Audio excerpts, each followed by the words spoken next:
Monday of the third week of Lent. A reading from the second book of Kings.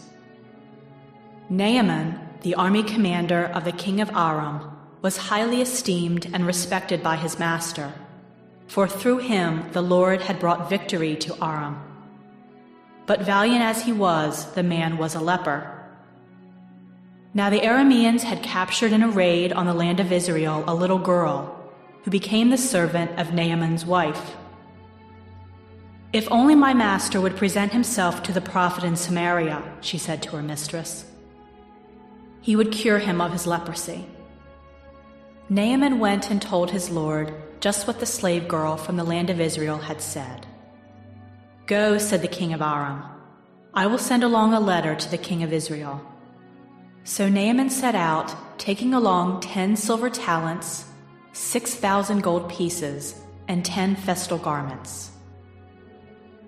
To the king of Israel he brought the letter, which read, "With this letter I am sending my servant Naaman to you, that you may cure him of his leprosy." When he read the letter, the king of Israel tore his garments and exclaimed, "Am I a God with power over life and death, that this man should send someone to me to be cured of leprosy? Take note, you can see he is only looking for a quarrel with me." When Elisha, the man of God, heard that the king of Israel had torn his garments, he sent word to the king, "Why have you torn your garments? Let him come to me and find out that there is a prophet in Israel." Naaman came with his horses and chariots and stopped at the door of Elisha's house. The prophet sent him the message, "Go and wash 7 times in the Jordan, and your flesh will heal and you will be clean."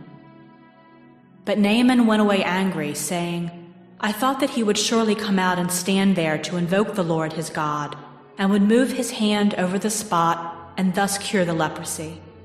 Are not the rivers of Damascus, the Abana, and the Pharpar better than all the waters of Israel?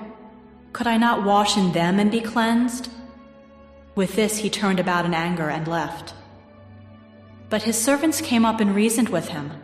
"My father," they said, "if the prophet had told you to do something extraordinary, would you not have done it? All the more now, since he said to you, 'Wash and be clean,' should you do as he said."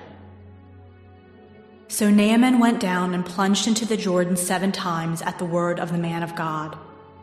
His flesh became again like the flesh of a little child, and he was clean.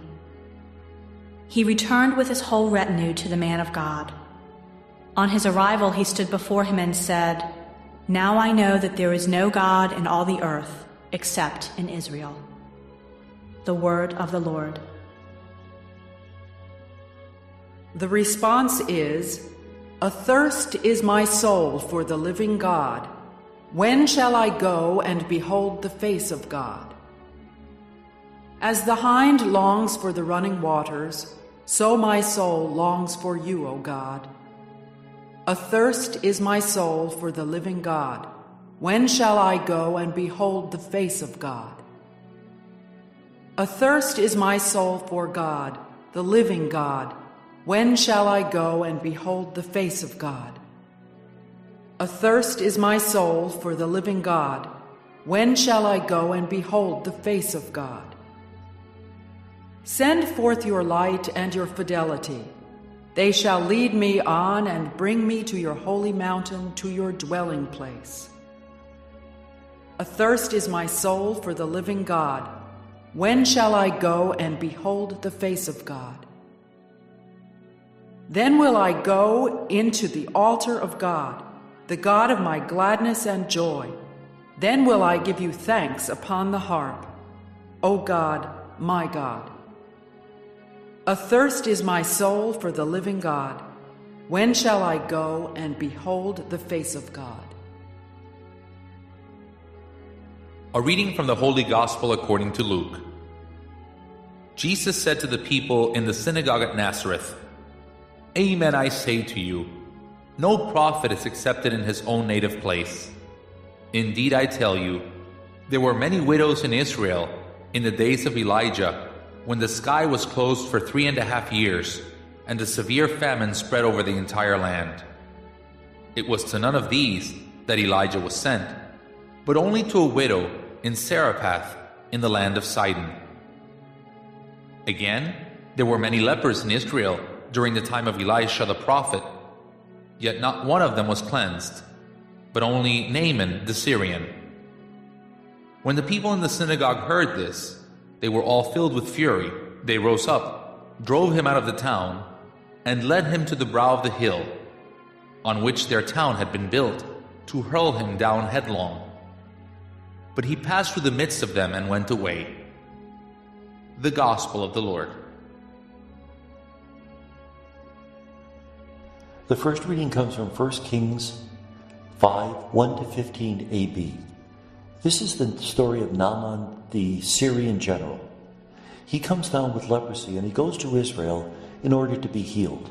He first goes to the king of Israel and asks to be healed, and the king thinks that this is just a trick so that the Syrians can declare war. Then he goes to the great man Elisha, who's a bit of a miracle worker. And Elisha, what does he do?